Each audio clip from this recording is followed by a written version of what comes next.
This video presents the capabilities of Avogadro version 1.2, which is available for Mac, PC, and Unix systems.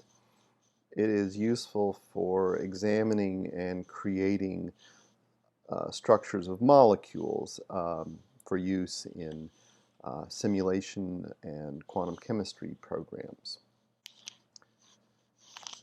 Avogadro can read in files written in various formats, the most common of which is called a PDB file, which stands for Protein Data Bank. It's in some way the lingua franca of molecule building and viewing programs, a file format read by most computational programs and viewing programs and so on. So we will read in a file that I've already made, which has a decane molecule in it. And you can see that decane molecule here in sort of ball and stick format. Right now I'm rotating the view around by clicking and dragging. So if I just click and drag the mouse back and forth and up and down like so, that rocks the molecule around the central viewing point in these two directions. If I shift and drag left and right, that rotates the molecule around the axis normal to the viewing screen. If I shift and drag up and down, that zooms the molecule in and out. If I command click and drag, that translates the molecule up and down and left and right.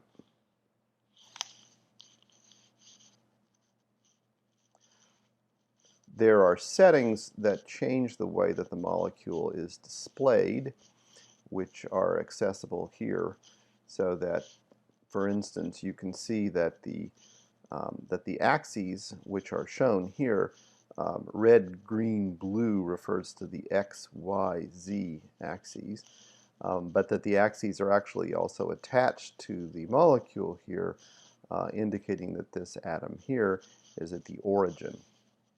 I can turn those off there.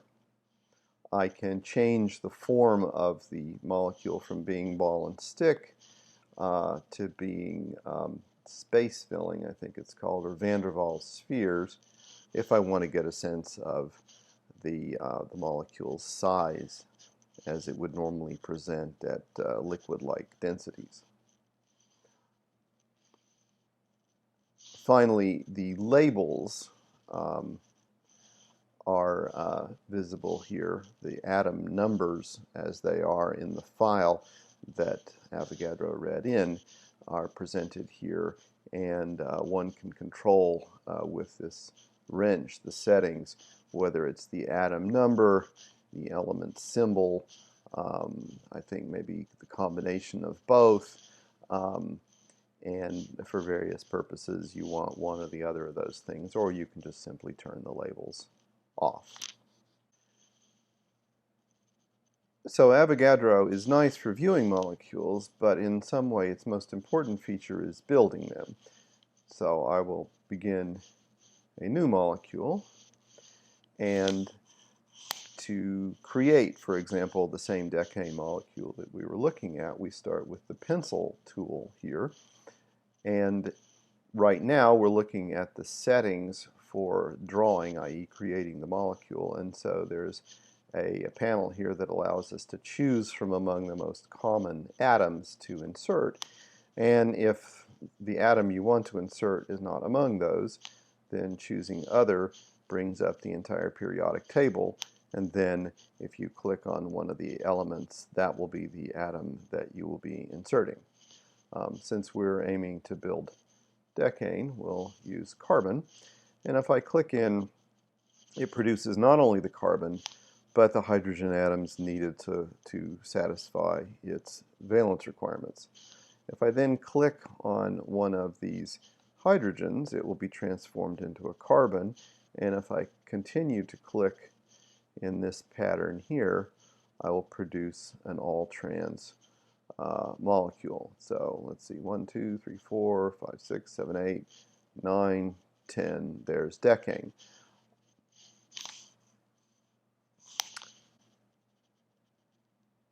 I can also add additional atoms by clicking and dragging from one atom to another. So like this produces a carbon and then the associated hydrogens off from this original molecule.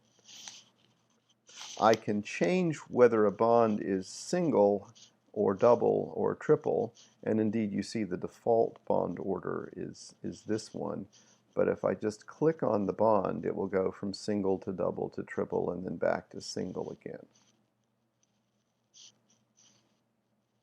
Avogadro does have undo, so I can undo my way back to the point where I added that additional atom.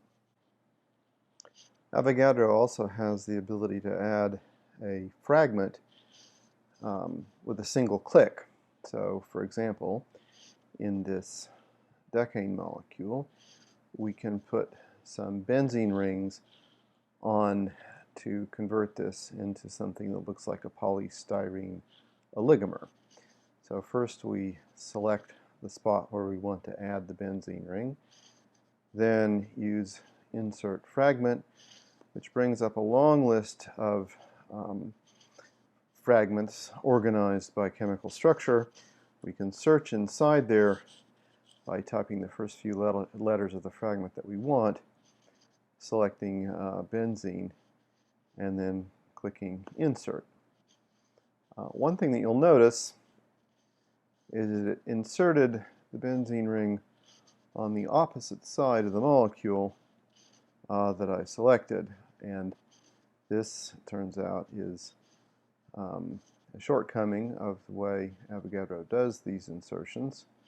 So if you are bound and determined to have the benzene ring on the other side, you'll need to move it over there by a method that I will demonstrate in a later section.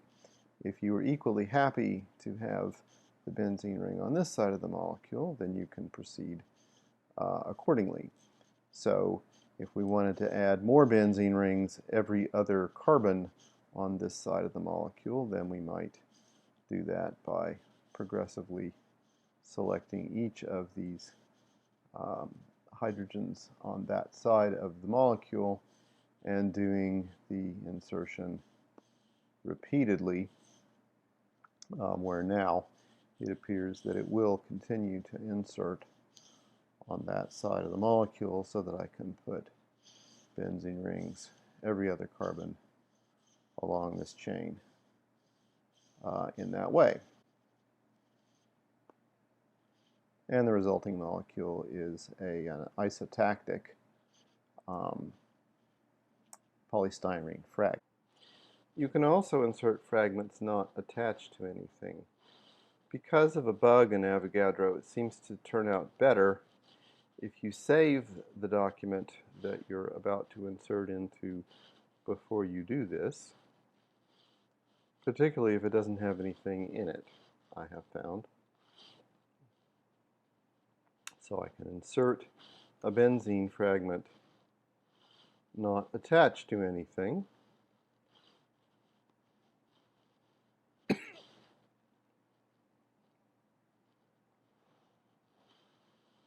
And here it is.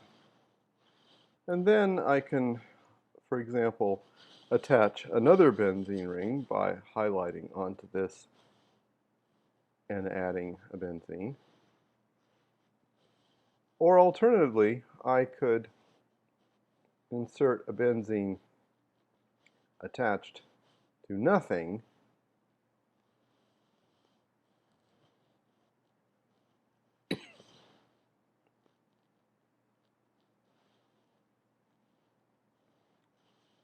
or alternatively, I could insert a benzene attached to nothing, and then it will be inserted someplace, all highlighted for my convenience, and I can translate it or rotate it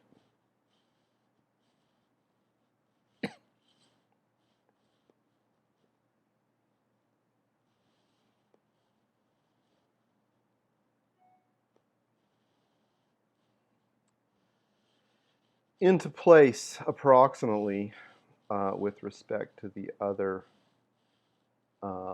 moieties in the field of view.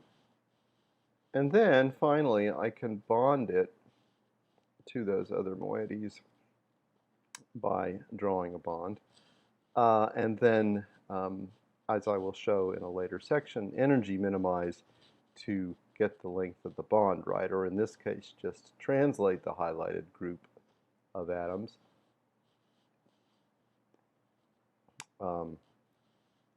closer to, and then just translate the highlighted group of atoms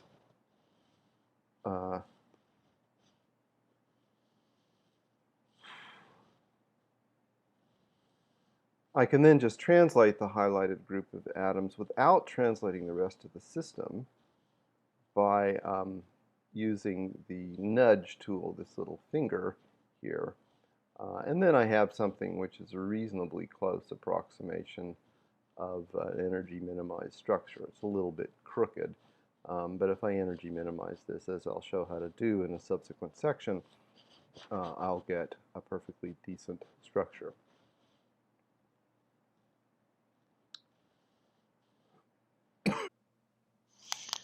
As drawn, the molecule has a reasonable geometry, but actually the carbon-carbon bonds are too short to get a quite reasonable geometry for molecules that are not in any way special, in other words, which more or less satisfy conventional valence rules.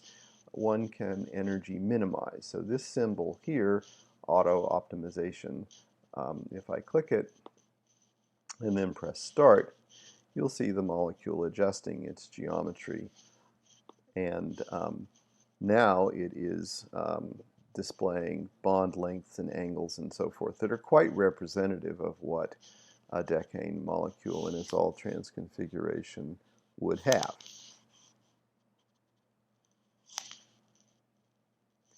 In such a minimization, while it is running, you can actually drag part of the molecule around to try to encourage it, so to speak, to reach a certain geometry that it's having trouble finding.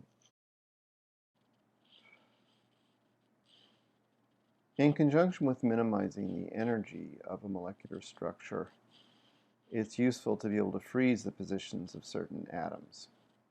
So for instance, I might want to take this decane and turn it into a polystyrene oligomer by adding benzene side groups. And I might want to do that while perfectly preserving the all-trans structure of the backbone, but minimizing the configuration with respect to the arrangement of the side groups. So I will save this molecule as PS oligomer.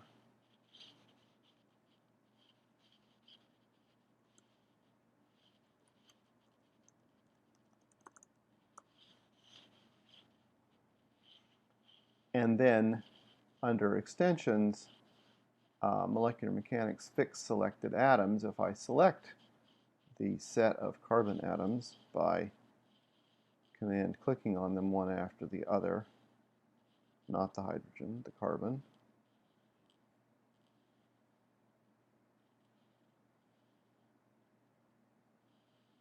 then I can freeze these atoms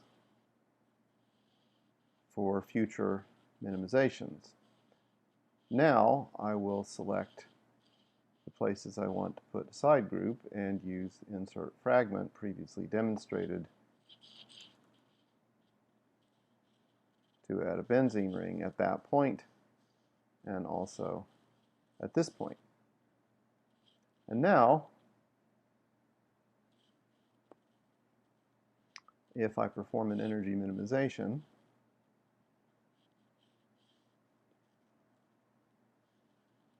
you should see that while the hydrogens are free to move, and certainly the side groups are free to move, that the main chain carbons preserve a perfectly all-trans structure.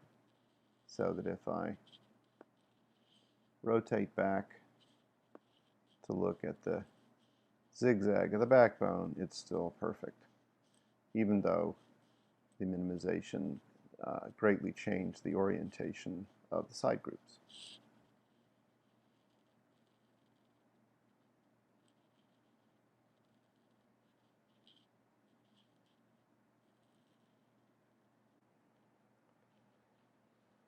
The entire set of constraints that were established by the selection and use of fixed selected atoms are available in the constraints list here, and you can delete these constraints individually or add to them, and they can be more general than just fixing an atom. You can fix them in the X, Y, or Z direction. You can also fix distances, angles, and dihedrals, all of which can be helpful in achieving a certain geometry of a molecule in which certain aspects are determined.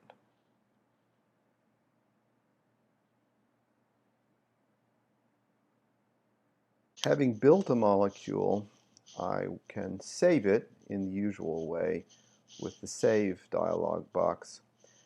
Avogadro is a little bit buggy in certain respects, and it turns out to be a good idea to save molecules early and often, because every once in a while, having built something, when you try to save it, Avogadro will crash and your work will be lost.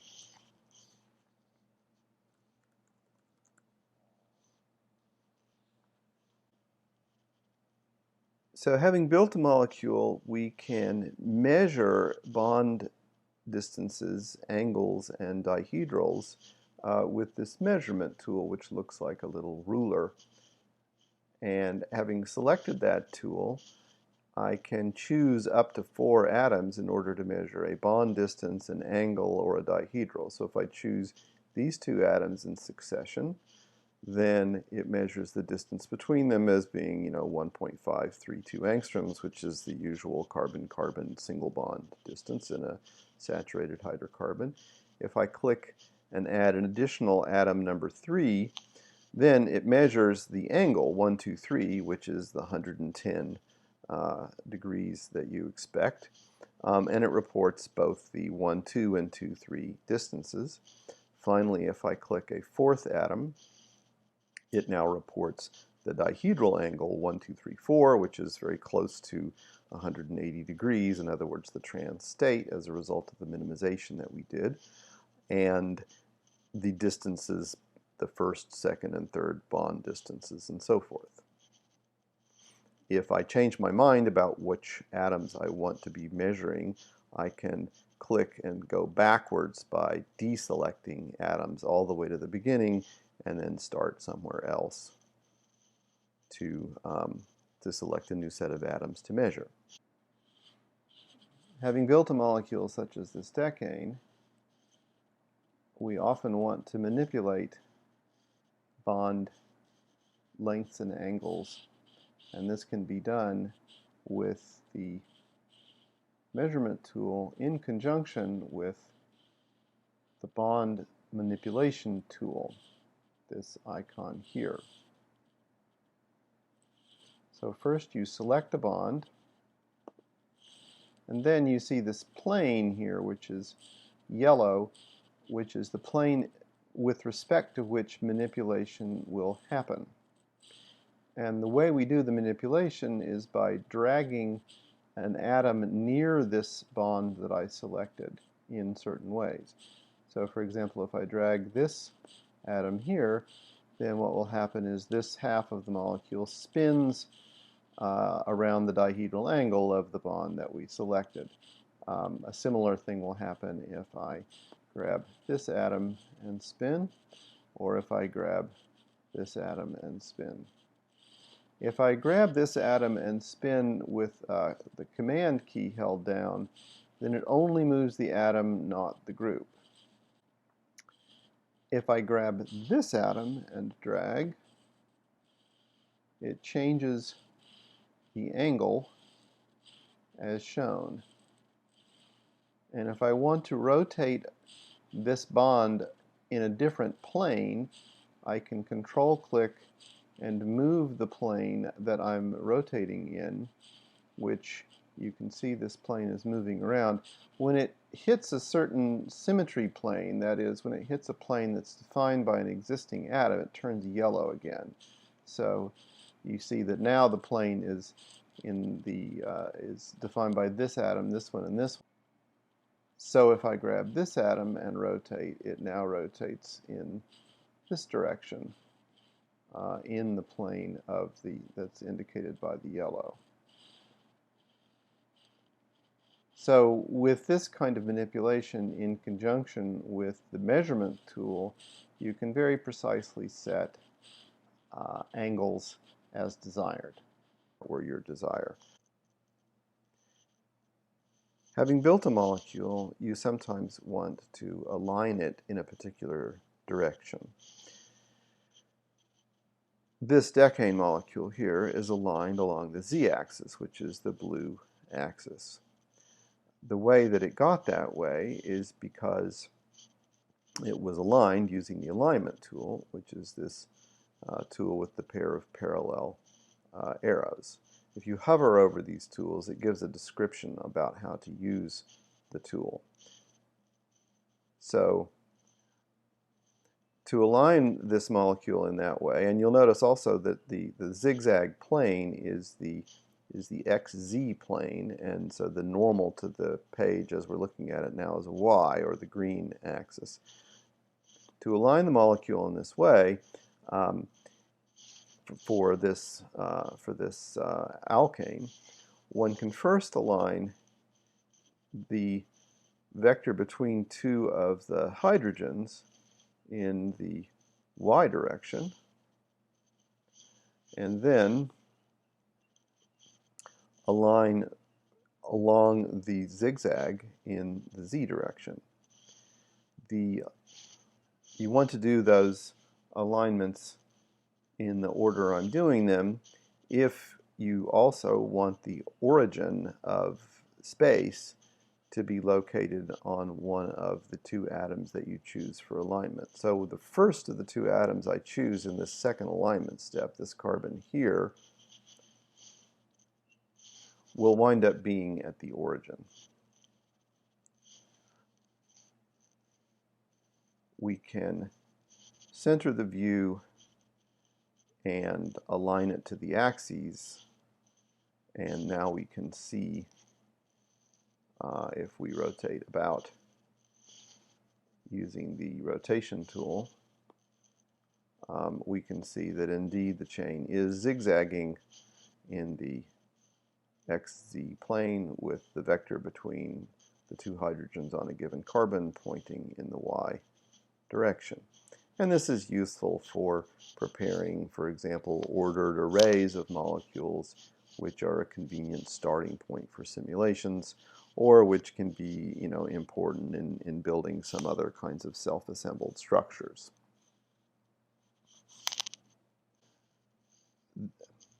Another useful feature of Avogadro is making pictures of molecules for illustrations and images. And of course, one can always do that by taking a snapshot of the screen on the Mac, by Shift Command 4 and clicking and dragging the region that you want a picture of, and that saves a screenshot to the desktop here.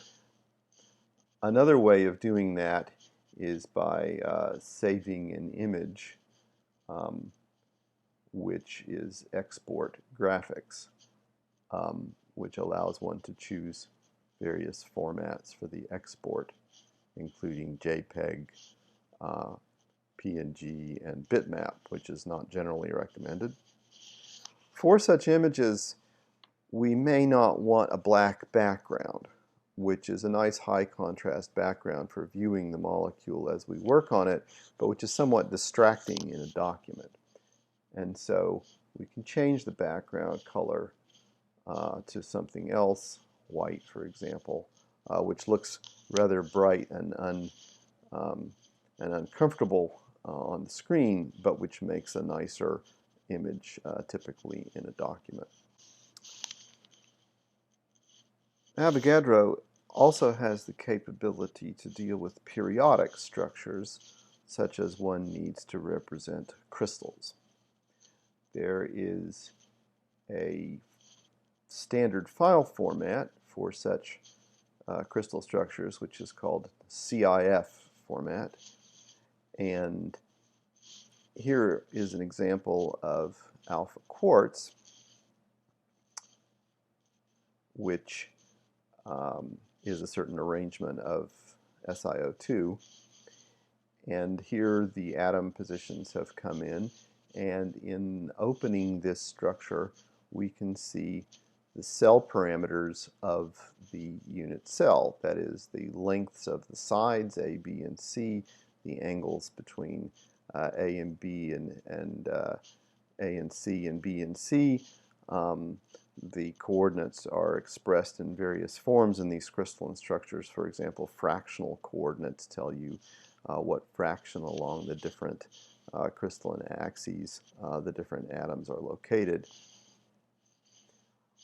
One of the things that is useful about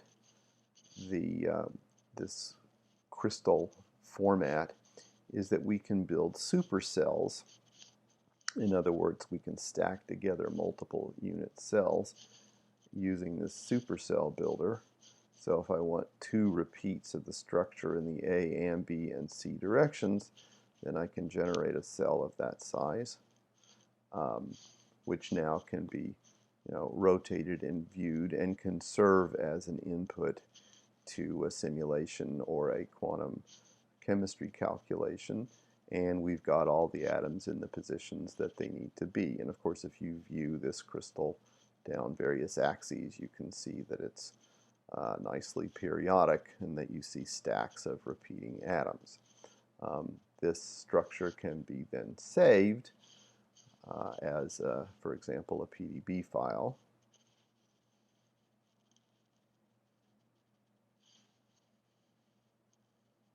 This structure can then be saved as a PDB file, which can be opened by other programs. We can also build crystal structures starting from molecules that do not have a unit cell. For example, this decane molecule, we might decide that we wanted a crystalline structure of this. Not the real crystalline structure, presumably, but just one in which we consider a supercell for convenience of this in a rectangular cell. And so we can add a unit cell, which immediately introduces the panel with the cell parameters, and so I can decide that the unit cell in the A direction is 4 angstroms wide, and the B direction is 4 angstroms wide, and in the C direction is, say, 20 angstroms long. And if I apply that, well, you see that 20 was a bit longer than I really needed in order to contain the molecule, so maybe I change my mind and say 12. That's a little short, maybe more like 15. And now I can do things like translate this molecule in the unit cell. Okay, right now the bottom carbon here is at the origin, and so of course the molecule's not in the middle of the unit cell, but I could translate it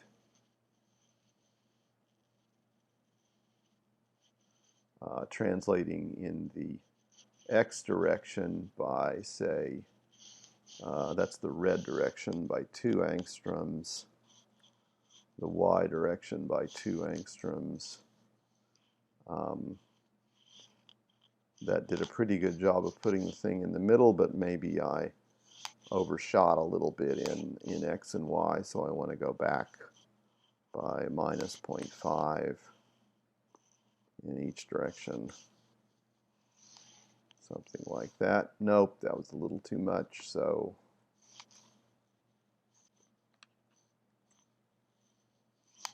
that's, reasonably centered, and if I translate in the Z direction a little bit as well, I can center the molecule in the unit cell if that's my desire.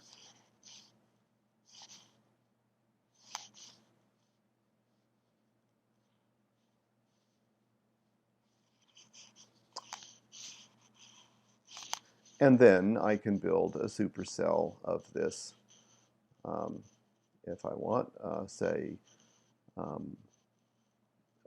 2 by 2 in the X and Y directions, but no repeats in the Z direction.